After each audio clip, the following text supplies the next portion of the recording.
కేసీఆర్ దాకా వస్తే కానీ కేసీఆర్కు తెలుస్తలేదు. ఇవాళ ఢిల్లీకి పోయి 4 రోజుల నుంచి హరీష్ రావు కేటీఆర్ మోడీ చుట్టూతా పిల్లి తిరిగినట్టు తిరుగుతున్నారు. ఏదో ఒకటి చెయ్యి మమ్మల్ని ఎట్లన్నా కాపాడు అని.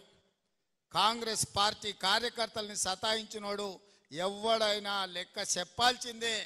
ఇవాళ వంతు కేసీఆర్కు వచ్చింది అని చెప్పి నేను సందర్భంగా తెలియజేస్తున్నా.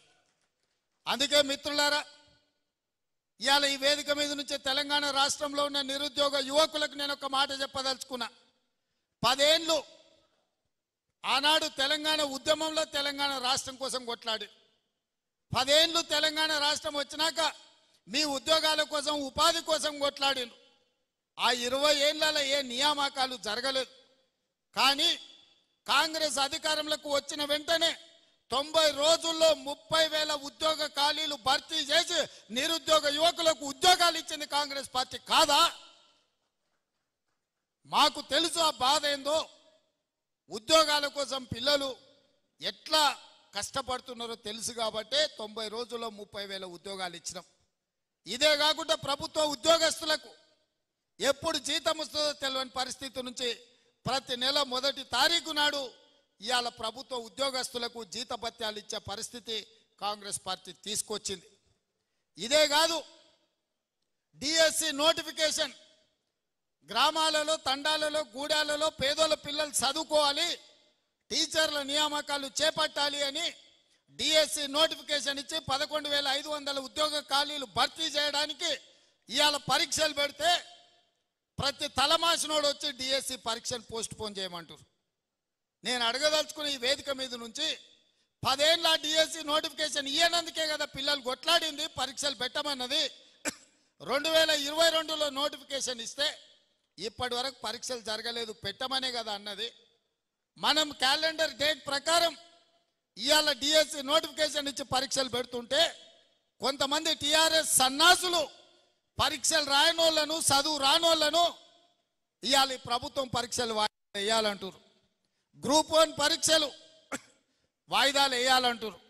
2022లో ఆనాడు 1:50 లాగా నోటిఫికేషన్ ఇచ్చి పరీక్షలు పెట్టాలనుకున్నారు. పెట్టిన పరీక్షల ప్రశ్న పత్రాలు జిరాక్స్ సెంటర్లలో ఎక్కడ పడితే అక్కడ చౌరస్తాలలో పల్లి బఠానీలు అమ్మినట్టు అమ్మితే పరీక్షలు రద్దయిపోయినాయి.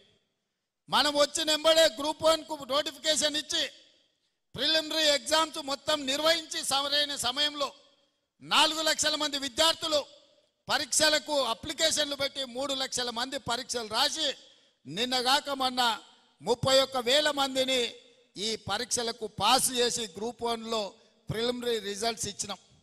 ఇప్పుడు మెయిన్ ఎగ్జామ్స్ మనం పెట్టాలంటే 1:50 కాదు 1:100 విలువని అంటారు.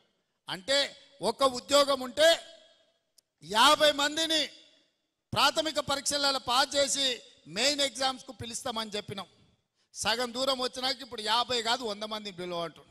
ఏందయ్యా ఈ దొంగన కొడుకుల ఆలోచన అంటే 1:100 పిలువంగానే కోర్టు స్టే ఇస్తుంది, పరీక్షలు రద్దు చేస్తుంది. నువ్వు నోటిఫికేషన్లో 1:50 ఇచ్చి పరీక్షలు అయిపోయినాక 1:100 ఎట్లా పిలుస్తావు? ఒక ఉద్యోగానికి 50 బదులు ఒక ఉద్యోగానికి 100 మందిని ఎట్లా పిలుస్తావు? అది తప్పు అని కోర్టు పరీక్షల్ని రద్దు చేస్తుంది. మళ్ళీ మొదటి నుంచి మొదలు పెడితే మళ్ళీ ఏడాది పోతుంది. 2011లో నోటిఫికేషన్ గ్రూప్ 1 ఇస్తే ఇప్పటి వరకు 13 ఏళ్ళలో ఇంతవరకు పరీక్షలు జరగలే, నియామకాలు చేయలే. వయసులో ఉన్న పిల్లగాడు మధ్య వయసుకు వచ్చిండు, పెళ్ళైనోనికి పిల్లలైన వాళ్ళ పిల్లలు బడికి పోతున్నారు, పరీక్షలు మాత్రం పూర్తి కాలే. నేను ఏదైనా చేసి డిసెంబర్ లోపల పరీక్షలు చేసి దాదాపుగా 1000 మంది గ్రూప్ 1 ఆఫీసర్లను తెలంగాణ రాష్ట్ర నిర్మాణంలో ఫలితాలు ఇచ్చి వాళ్ళను అధికారులను చేయాలని నేను చూస్తుంటే ఈ దొంగలంతా గూడుపుటాన్ని చేసి ఆ పరీక్షలు పోస్ట్ పోన్ చేయమంటారు. ఇట్లనే గ్రూప్ 2 కూడా, అట్లనే గ్రూప్ 3 కూడా దానికి ఒక 5 లక్షల మంది, దీనికి ఒక 5 లక్షల మంది పరీక్షలకు ఈరోజు హాజరుగానికి అప్లికేషన్లు పెట్టుకోరు. ఈ పరీక్షలు పోస్ట్ పోన్ చేస్తే కోచింగ్ సెంటర్లు బతుకుతాయి. ఒక్క నెల ఏదైనా పరీక్షలు గ్రూప్ 1 గ్రూప్ 2 పోస్ట్ పోన్ చేస్తే ఒక్కొక్క కోచింగ్ సెంటర్కు 100 కోట్ల రూపాయల ఫీజులు వస్తాయి. ఇవాళ కోచింగ్ సెంటర్ల మాఫియా కొంతమంది కిరాయి మనుషులను పెట్టి ఆ కిరాయి మనుషులతో రోడ్ల మీద ధర్నాలు చేసి పరీక్షలు పోస్ట్ పోన్ చేయమని అడుగుతున్నారు. ఇవాళ మాకు ప్రభుత్వానికి పోయేదేముంది? ఒకవేళ పరీక్షలు పోస్ట్ పోన్ చేస్తే విద్యార్థులకు నష్టం. కోచింగ్ సెంటర్లు 100 కోట్ల రూపాయలు కొల్లగొట్టడానికి కోచింగ్ సెంటర్లో ఇవాళ పరీక్షల్ని వాయిదా ఏమని అడుగుతారు. గ్రామాన మీరు చెప్పండి, 10 ఏళ్ళు పరీక్షలు పెట్టలే, ప్రభుత్వ ఉద్యోగాలు ఇవ్వలే. కాంగ్రెస్ వచ్చిన ఎంబడే 30,000 ఉద్యోగాలు ఇచ్చింది. డిఎస్సి నోటిఫికేషన్ ఇచ్చింది, గ్రూప్ 1 నోటిఫికేషన్ ఇచ్చింది, గ్రూప్ 2 నోటిఫికేషన్ ఇచ్చింది, గ్రూప్ 3 నోటిఫికేషన్ ఇచ్చింది. రాబోయే డిసెంబర్ 9 తారీఖు లోపల ఈ పరీక్షల ఫలితాలన్నీ ఇచ్చి వేలాది మంది నిరుద్యోగ యువకులకు ఉద్యోగ అవకాశాలు ఇవ్వాలని మా ప్రభుత్వం ప్రయత్నం చేస్తుంటే పరీక్షలు వాయిదా ఏమంటారు? అన్ని పరీక్షలు 2022లో నోటిఫికేషన్ ఇచ్చినవే. ఆ సన్నాసి పరీక్షలు పెట్టలేదు. ఈ 2 ఏళ్ళు పిల్లలు చదువుతూనే ఉన్నారు, కోచింగ్ సెంటర్ల చుట్టూ తిరుగుతూనే ఉన్నారు. ఇప్పుడు కొత్తగా మళ్ళా వాయిదా వేస్తే ఇవన్నీ కూడా కోచింగ్ సెంటర్లలో వాళ్ళ కోచింగ్ సెంటర్లు నడపనికే. మా దగ్గర కూడా అక్కడి నుంచి పైరవి చేస్తారు. సార్ మేము కోచింగ్ సెంటర్లు పెట్టుకున్నదే ఇవి నడుస్తామని, నువ్వు అన్ని పరీక్షలు పెట్టి పిల్లలకు ఉద్యోగాలు ఇస్తే మా దగ్గర ఎవరు చదువుకుంటాడు, మా వ్యాపారం మూతపడదా అని వస్తారు. ఇంత సిగ్గు తప్పిపోయారు. నిరుద్యోగ యువకుల బలహీనతను వ్యాపారంగా మార్చుకోవాలని కొన్ని కోచింగ్ సెంటర్ల యజమానులు ఈ ఆర్టిఫిషియల్ ఉద్యమాలను ఇవాళ మన కళ్ళగట్టినట్టు చూపించాలనే ప్రయత్నం చేస్తారు.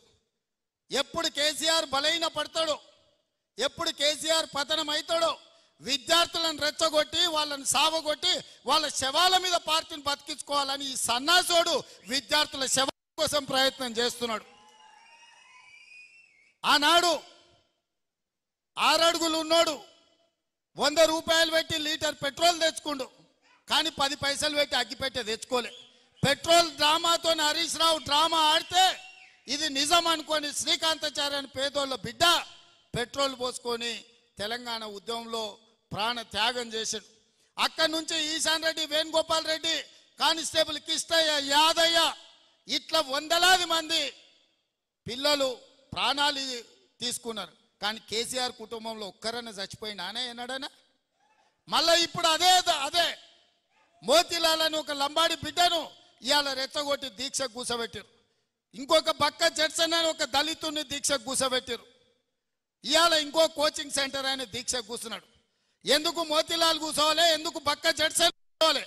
నేను సూటిగా సవాల్ విసురుతున్న హరీష్ రావుకు, కేటీఆర్ కు, సన్నాసులారా మీరు దీక్ష కూర్చోండి, మీరు సావనైన వాయిదాయిన పడాలి. ధైర్యం ఉందా?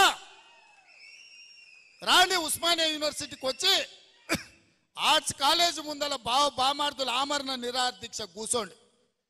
గ్రూప్ 1 పరీక్షలు, గ్రూప్ 2 పరీక్షలు, గ్రూప్ 3 పరీక్షలు, డిఎస్సి పరీక్షలు వాయిదానన్న పడ, లేకపోతే మీ ప్రాణాలన్న పోవాలి అనే నినాదంతో మీరు ఆర్ట్స్ కాలేజ్ ముందల దీక్ష చేయండి.